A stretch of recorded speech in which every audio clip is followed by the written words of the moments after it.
Mega Dream is the next Japanese Pokemon card set, and it comes out this upcoming Friday already, and that turns into our January specialty set, Ascended Heroes. Sometimes it's tough to keep up with it all, right? There's so many set releases, but next year is an important year. Things seem to have calmed down a little bit. It's not great, but it's not as bad, I think, as what it once was. We see a lot of dips in the market, and next year is a big year because it's the 30th anniversary. So Pokemon Day, I believe, is February 27th of 2026, and historically they release big news but not necessarily a big set until the end of the year. And we've gotten some like perspective leaks and things like that on what we can somewhat anticipate next year, but we have no idea what the anniversary set looks like, if there's one coming for sure. We assume there's one coming. The leaks say there's one coming, but you never really know with Pokemon. They change things up all the time, and honestly, like, we had Generations as the 20th anniversary set. We had Celebrations, which we're going to talk about in today's video, as the 25th anniversary set. But before that, we didn't really have any specific set releases. Now, Mega Dream, which isn't going to be the anniversary set, but it is still a specialty set. We should get secret rares on that like over the next couple days, because product is going to start getting opened up in Japan, and then that carries over. It's going to be a big set. It's going to be massive, and it should be pretty strong as far as demand goes. It's a really weird and wonky release schedule, and I don't really know why they're doing it this way, and you can let me know in the comment section down below what you think. But it's a staggered release, which means they're going to release a couple products in January, and then a couple products in February, and then I think a couple products in March. And the ones that come out at the end of January are just like blisters, like 2-pack blisters, 3-pack blisters. The ETB, which is kind of like the capstone product of the set, doesn't come out until February. And why that's a problem is because that's going to unleash much less packs into the wild upon release, which is going to make it probably scalped like crazy, I would think. And I don't know why Pokemon is going that route, but again, honestly, I have no idea why Pokemon does what they do or what they anticipate on doing next. It could be because they're just printing more Elite Trainer boxes and they need more time, or whatever the case may be.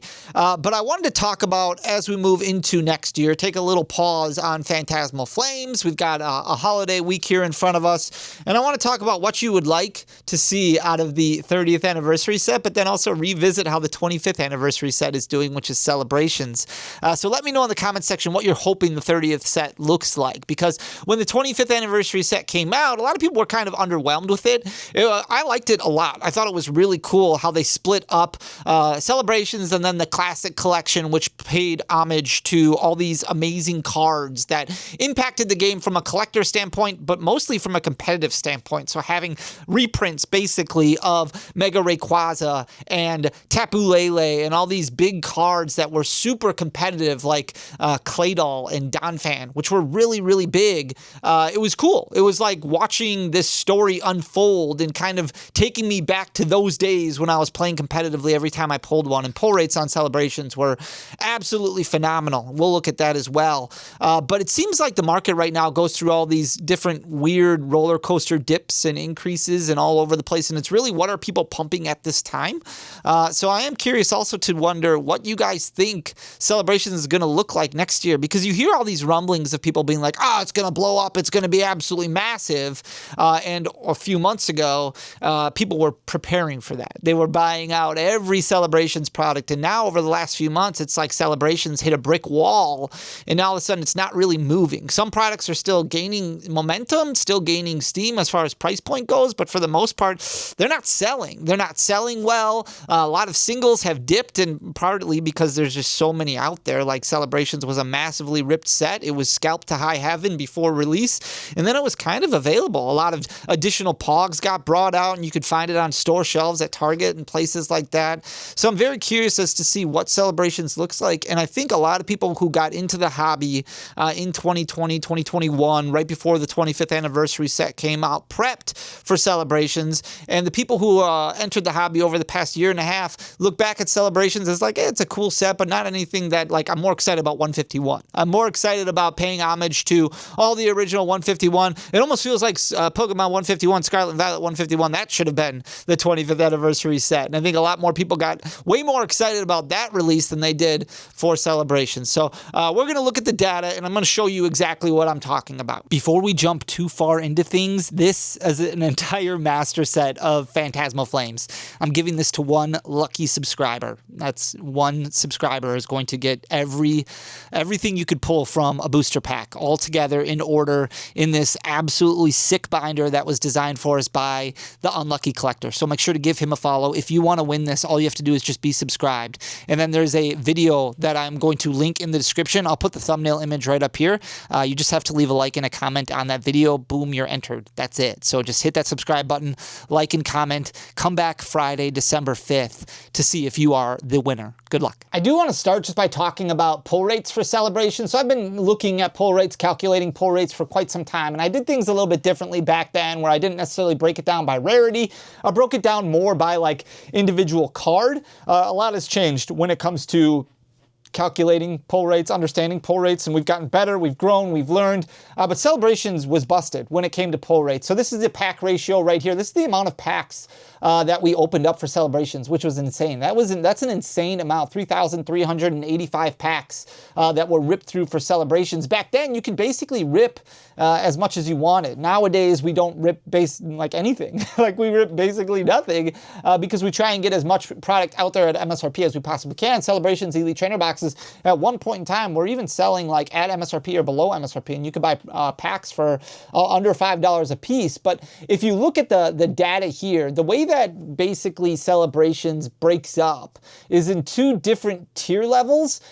So starting with like the Zekrom right here, all the way down to the Rocket Zapdos, like Professor's Research and Pikachu Full Art, those are in the main Celebration set, not the classic Celebration set. But this is kind of where the difference is here, or I should say the Donphan probably is where the difference lies in. I don't know if Zekrom and Reshiram would be in the top tier or not, but you can notice a giant difference in the packs here. Maybe it's Garchomp and below. But Venusaur, we'll just go with that. Venusaur, Blastoise, here comes Team Rocket, Rocket's Admin, Cleffa, Imposter Professor Oak, Claydol, Birthday Pikachu, the Team Megamas Groudon, Dark Gyarados, and Rocket Zapdos are like the lower tier. So think of it like this way. The way the trainer gallery works is it's separated into two different pull rate potentials. So you have the front half of the trainer gallery, which is like the cards that have no texturing to them at all, yellow bordering, things like that. And then the back half of the trainer gallery has more texture to it. They're more difficult to pull. You only pull like one per booster box as opposed to the 3 of the front half of the trainer gallery that you pull. Think of it that way when it comes to Celebration. So like the Mega Rayquaza, Shiny Magikarp, the Umbreon Star, the Mew EX, Gardevoir EX, Mewtwo EX, Charizard, Tapu Lele GX, Xerneas EX, Zekrom, I think Donphan Prime, I think Luxray, and the Reshiram, and maybe the Garchomp. Those are all more difficult to pull. So those are going to be like 1 out of 100 packs. And there might even be 3 different tier levels for Celebrations. But the other ones, starting with Venusaur, Blastoise, and down, those were much easier to pull, where it was like 1 out of every booster box worth of packs, basically. 1 out of every 36 packs. And with the amount of Celebrations that hit the secondary market that got opened up, there was a ton of excess of all this stuff that was pulled. So when we saw these giant price increases over the summer, where a lot of cards blew up in price, like the Zekrom and the Reshiram, partly because of the release of Black Bolt and White Flare, but also partly because of the idea that the 30th anniversary was going to come out. We saw the Umbreon Star explode. We saw the Mega Rayquaza explode because of the love for Megas and the return of Megas coming. So there was a lot of like people basically making moves in the market because of what they were anticipating and buying out specific cards. Celebrations hit like 3 different tiers for some of those cards. Like, hey, we've got hype behind Megas, we've got hype behind the anniversary set, we've got hype behind the future anniversary. Like, it was just so much that kind of culminated together where people were almost manipulating the market in some way. And now a lot of stuff is coming back down to earth because of how easy some of these cards were to pull. So the most expensive product in Celebrations is the Ultra Premium Collection for a multitude of reasons. Number 1, it's got the most stuff in it. Number 2, it's got the Metal Charizard, it's got the Metal Pikachu in it, so it's got these exclusive promo cards. That was like the first real instance of those metal cards being introduced into the Pokemon TCG. And then also it was just impossible to find. Celebrations was waived into 3 different releases. So it had 3 different waived releases where there was additional product that was coming out, Wave 1, Wave 2, Wave 3, which basically hit every every single Celebrations product release, but the Ultra Premium Collection was a very small portion every single time. And people were waiting in lines, waiting in restock lines, much like what you see now, trying to get their hands on this. This was a product that never really got anywhere close to MSRP, probably the only Celebrations product that never neared MSRP at all. And it's seen some giant growth, not huge numbers because it's already an expensive product to begin with, but if you look at what it did from November of 2024 up until May of 2025, it was relatively stagnant as far as price goes. Still strong increases, right? So it was $380.36. By the time June rolled around, it was below $500, probably right around $450. So it's still very strong growth, but if you look at the volume of sales, selling between 8 to 12 copies every single week, it was moving fairly frequently, but now it has exploded in price. So now it's jumped up to $901.62, which is just off of its high point of $905.70. But if you look at the amount of movement that it has on a weekly basis, it's next to nothing. So when we talk about the Celebration stall, this is what I'm talking about. Over the last 3 months now, it's just not moving a whole lot. Now, part of that could be because the interest level isn't there. Part of it could be because there isn't the belief that this product is going to continue to climb. Part of it might be because the price point is so high. How much room does it really have on the top of it? Now you look at products like Evolving Skies, for example, and you see the booster box and you see how expensive some of those are, but this is really just Celebrations packs and then a small mixture of the front half of Sword and Shield packs, which don't get a whole lot of people excited. So it's not moving a whole lot. It's kind of stagnated, like it's stalled. So it's up 132%, still doing really well, but what does that look like next year? And I guess that's what the conversation is that I want to have. Like, what do you think this looks like next year? If we look at the Celebrations exclusive Elite Trainer box from the Pokemon Center, this is different than what we have now, right? Like, there's no promo card in here. I think if there was a promo card in here that had a 25th anniversary stamp, people would lose their minds, but there's not one in here. It's just a normal Greninja star, the Greninja star that you get in a regular Celebrations Elite Trainer box. This is bigger. It's still a cool product. You look at the Generations Elite Trainer box, but you look at something like this that has a lot more age to it, and how it performs against like the Scarlet and Violet 151 exclusive Elite Trainer box, I mean, you're looking at a huge difference here. So you've got some times where the product was obviously bought out, and you can call manipulation if you want, or just somebody buying out all the product thinking that it was a good investment at the time. In November of 2024, this was a $117 box. So it was really about double MSRP at that time. Now, it did see some strong growth up until February, then leveled off a little bit until May. You do see some strong sales here. You see some strong sales in November, but it's really kind of cooled off now over that past couple of months, where you have a couple weeks here where it's only sold 1 or 2 copies, 5 copies here, 3 copies here, 5 copies here, 10 here. So not a whole lot of sales happening. Now it has jumped up. It did hit $392.97. It's backed off very little, so not even a 10% drop over the last couple months. Still looking at about 224% growth over the year. But what does it look like next year? Is this now the time where you should really buy before it's too late, or are you kind of like, Celebrations was great, but I'm ready for the 30th anniversary. I'm not even going to worry about having something like this for my sealed collection. Here's the normal Elite Trainer box. This was at $263 in August, and you can see the amount of sales have backed off a lot. Like, we're looking at 10 sales last week. At the end of August, beginning of September, you're looking at 4 or 5 sales there, whereas every single week in February, it was hitting between 20 and 30. So it's doing about a third of the sales volume as what it did in February, March, April, May. Now, part of it, obviously a big part of it, Fanny, is that, yeah, well, look at how much more expensive it is now. But again, you compare it to like the 151 Elite Trainer box. This has a lot more age to it. Plus, we're entering a time where the anniversary set is coming out for the 30th anniversary. There's really only 2 sets that have released that pay homage to an anniversary. I mean, it's just kind of interesting to me to see this stall so much and back off so much. It hit $263.10.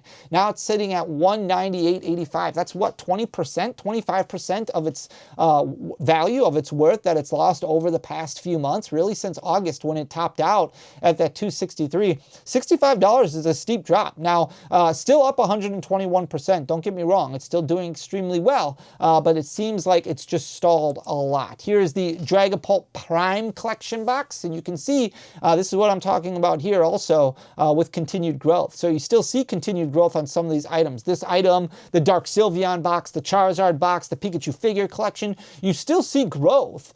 These are still available at higher price points. It just seems like the sales volume has really dropped here, which could mean that these reverse and go the opposite direction, or they could just level off and not really be moved. A lot of people who are kind of prepping for the 30th anniversary might get stuck with some boxes and might want to look at moving off of some of these, and you might see some of these drop down. There's not a whole lot in the Dragapult Prime collection for it to be $51.84. You have a few Celebrations packs. I think you have one Vivid Voltage pack, pretty much, and that's it. And then you've got a binder in there as well. It's difficult to ship. I think the retail on this was like $15.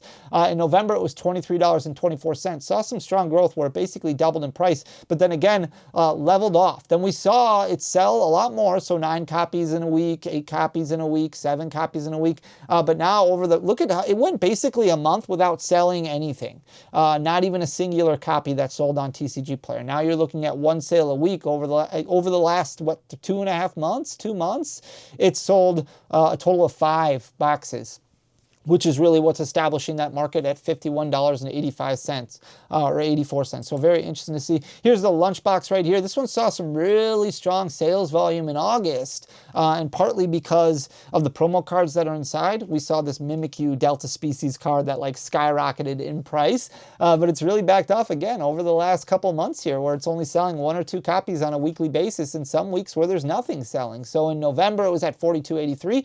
Consistent sales volume for the most part all the way up until June, and then got bought out a lot, and now all of a sudden it's at this higher price point. It seems like people are just not interested, which is fine. Like, that's the way it should be. If you're not interested at a certain price, you shouldn't buy, and it just continues to climb. It's up 225%. It's at $139.30, but just not moving at all. So if people are stuck with some of these extra ones and they want to move off of them, well, then you might see this price dip down a little bit, or do you think it's going to continue to move? Here's the Celebrations booster pack. Look at this right here in August. Like, it sold over 500 packs on a weekly basis. And for the most part, November up until May, it was selling, over 100 packs every week. There was this blip in time in March and then moving into April where it only sold like 50 to 70. But now if you look over the last month and a half at the sales volume right here, you're looking at like, what, 10 to 20 packs that are selling. So a lot higher price point. It's up 133%. Like, it's a lot more expensive now, but that might be priced out for a lot of people. And that's very interesting to look at. And that's why, like, some of these products may have this ceiling. That's why when you see this giant growth pattern where products are exploding 100% year over year, that's not sustainable. And that's why you have to be really careful with how you're spending your collection budget. If you're somebody who's a sealed collector and you want to hold some of this product, or a long-term investor, or whatever the case may be, this is very unnatural, very abnormal. And you've got all these articles being written over the past several months about investing in Pokemon cards. It's just not a normal growth pattern that we're witnessing right now. And now getting to be tough to move off of. Now, that could change. We're moving into the 30th anniversary. A lot more attention could be on it, and it could do really well. But it's interesting to look at how it's stalled now over the past month and a half, sitting at $19.82 right now, so still up 133%, still doing really well. Here's the Gold Mew, and this is why you got to be really careful with singles right here. So this one, obviously less sales volume that's happened over the last month and a half, and this is really not that abnormal for what we're seeing in the market in general. There is a lot of cards right now that have dipped, 20%, 15, 30%, somewhere around there. From November up until June, like, for the most part, it was relatively flat. Like, it started out at $24.19, jumped up to about $35, but then retraced down below $30 right here in June, then started jumping up a lot and kind of skyrocketed. But that's when a lot of attention got paid to Celebrations, where you had all these posts out there of people buying Celebrations, and it jumped up to $64.66. But you look at where it's at now, $41.19. Yeah, still up 70% on the year, so still doing really well. But look at how much it's lost. It's lost $24. It's 40% that it's lost over the last 3 months. So from August to now, losing 40% is very substantial, because think of all the people that bought here, that bought here, that bought here, that bought here, that bought here, and then bought at the top, and now they're looking at 40% less for this Mew, and a lot less sales volume that's happening right now, where it's only hitting about 15 to 20 copies, as opposed to over here in June, July, where it was hitting closer to that 40 copy mark. Here's the Charizard right here, still doing extremely well, and Charizard should always do well, up about 51.75% on the year. This is kind of the anomaly with Celebrations right now, but I wanted to make sure that I put everything in here so that way you could see Charizard is just different. Like, it's still doing extremely well. Part of this is going to be because of the release of Phantasmal Flames. Some people getting in on the Charizard hype in general. In February, it was sitting at $84.92. This card has been floating around $80 to $90 to $100 for the longest time, and then really took that next step forward in June, and that's when it jumped up over $100, and that's where I think it's going to stay now. So it hit $144, retraced a little bit, and now it's gone back up to $138.21. So only down a few percentage points, but unlike a lot of these other categories that we're looking at, this one continues to move. So still selling between 20 and 30 copies on a weekly basis, and that's just going to continue to push that price point up. So demand for this Charizard is here to stay. It just depends on how much demand is going to continue before it finally resurfaces and retraces a little bit. Here's the Umbreon Star right here. This one has lost a decent amount, down about 30% over the past couple of months. Still doing okay volume-wise. So you're looking at about 20 to 30 copies on a weekly basis as opposed to before, where it was between 40 and 60, but it did have those periods of time every couple of weeks where it only sold about 20 copies. We saw it jump up in December to about $45, $50, and then retraced a little bit down below 40, and then started skyrocketing again. Now, part of that is because of this buyout that happened right here, which happened in like July. Jumped up to $111.52 in October, and now it's retraced a lot over the past month. So it's still up about 365% on the year, doing extremely well. But again, losing over 30% over the past couple months, sitting at 76, 74. Obviously, a lot easier pull rates than what a typical Gold Star is. Actually, I don't know if it really is. A typical Gold Star is 1 out of 72 packs.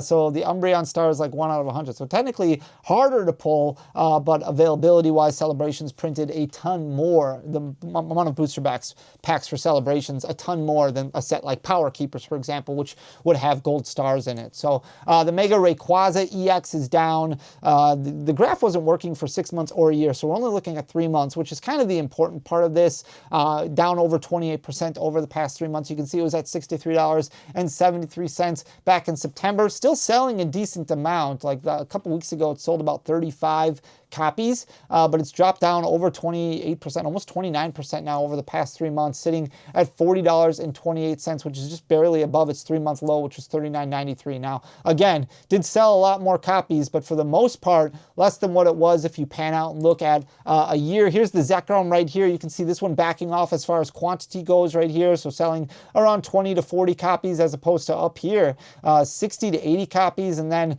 at the end of summer or middle of summer, still selling close to 60 copies. But then like after Black Bolt and White Flare release, you just see that drop in sales volume. It's still continuing to climb in price. It did hit $21.99, but now it's retraced a lot down to $11.59. Still up 200%. Look where it was last year at this time, right? It was a $3.86 card, but a far cry from $21.99. So it's kind of stuck in the middle right now, losing about half of its value. And the same thing is happening with the Reshiram right here. This one was $2.52. And again, following suit, you can see much less quantity of sales that are happening as far as demand goes. So it's backed off a lot. So $19.92 is where it hit in August. We saw the release of Black Bolt and White Flare, and then just like that, it kind of fell apart and then fell down to $11.69, and the volume is also following suit with that as well. Here is that Mimikyu from Delta Species that we were talking about before, the promo in the collector's tin. A lot more sales volume that happened at the end of summer here. You can see this increase in popularity, this increase in FOMO, things like that. It jumped up to $19.36, which is way up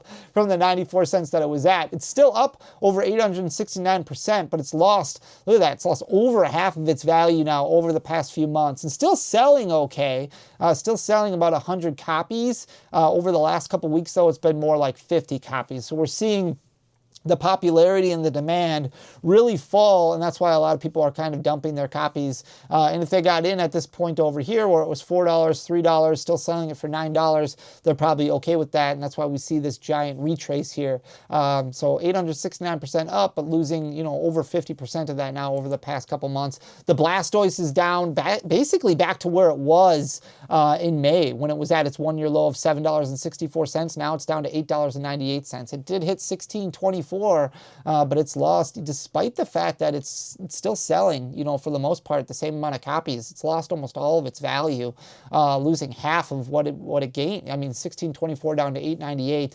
It's a huge drop right there. And a lot of Celebrations cards are like that. They're either just not moving or they've fallen apart as far as demand goes, and people kind of selling off their extras that they bought or whatever the case may be. So there might not be as much faith as what we saw a couple months ago in Celebrations, and that's why I thought it would be be interesting to kind of talk about and see what you guys think. So I hope you enjoyed the content. If you did, please hit that subscribe button down below. Leave a like, leave a comment. It goes a long way for the algorithm, but ultimately, thank you just for being here. I love you guys. I'll talk to you again on Wednesday. Until next time, peace.